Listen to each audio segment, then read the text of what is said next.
And before we get into today's topic, I just want to take a moment to thank all of my supporters and my subscribers for supporting my channel. You know, my channel is very close. June of this year, it will be 4 years old, and none of this would be possible without all of my supporters. So with that being said, let's get on down to today's lecture. You know, the focus of this lecture is going to be how to survive on any job. How to survive on any job. You know, I'm going to give some tips and strategies on how to do that. You know, I was able to retire early September 2023 from state government after working 23 years as a licensed clinical addiction specialist, and I still maintain my credential. So I'm going to give some tips and strategies on how to survive on any job.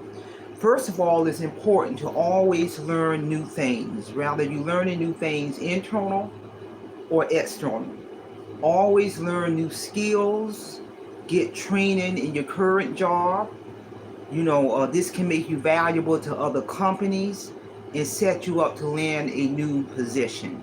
So, you know, rather you get internal training, external training for your own professional development. Throughout my career, I you know, got various promotions, always did external training, internal training. Every couple of years I moved to a different division within the state. So it ain't like I did the 23 years at the same division. Another key thing in terms of how to survive on any job is to move in silence. Don't be telling everybody about your plans or your future plans, or especially what you're working on external. Rather, it's another credential or a new skill. Move in silence, and I tell folks that, and announce your goal achievement when the goal has been acquired. Because I can remember early on in my career working in state government, I was working on my master's degree, and I kept my mouth shut. None of my co-workers, not even my supervisor, knew I was working on my master's degree, and they only found out about that I had my master's after I graduated with my master's degree. I presented my information to HR, and HR sent out an email, you know, acknowledging certain people who have reached certain goals. So move in silence, because a lot of times, you know, you may think a person is cheering you on, but in reality, they may be wishing you don't achieve that goal. So on jobs, move in silence and announce that goal when the goal has been achieved. Always set goals. It can give you a clear vision in your tasks. It can better organize your time and keep you motivated. And that's any goal. It ain't always got to be related to that job. You know, personal goals, business goals, you know, for life in reality. Create a routine. A work routine can help you free yourself from impending deadlines compounded by family, relationships, and social obligation. So you gotta have a routine, like a to-do list on the job. I've always done that throughout my career, all the way up until I retired. Be patient. Do a little bit every day rather than all day.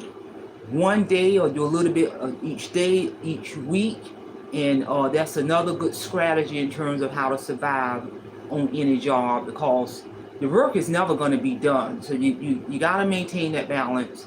You know, take your lunch break, take your 15 minutes break, go home when it's time to go home, and etc. Reflect on your accomplishments.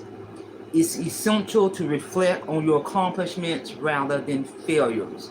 So these are a lot of tips and strategies I've used throughout my 23 plus years working as a licensed clinical addiction specialist. You know, promotions, raises, moving around, moving in silence, and literally all the way up until I retire. You know, people who worked very close to me for years, when I retired September 2023, had no clue that I was retiring until I exit up out of the door. Again, move in silence. So share this information. Somebody might need to hear this information. And also make sure you mark your calendar for June the 8th. I'm going to do another relational lecture on June 8th, starting at 11. And the focus of that lecture is I'm going to present, as the viewers are aware, my book title, Awake Financial Freedom, went through 2 world-renowned publishing companies. Page Publishing Company and Audiobook Network. And Audiobook Network, we're looking at getting ready to push my published work into a screenplay. So if you want to find out what that process is in terms of how a published work is transformed into a screenplay, tune in June the 8th, 2024 at 11 o'clock. I'm going to be ready to get down to business. That's all I have. Simplify, Simple Fidelis. And I'm going to leave you in the care of your own conscience.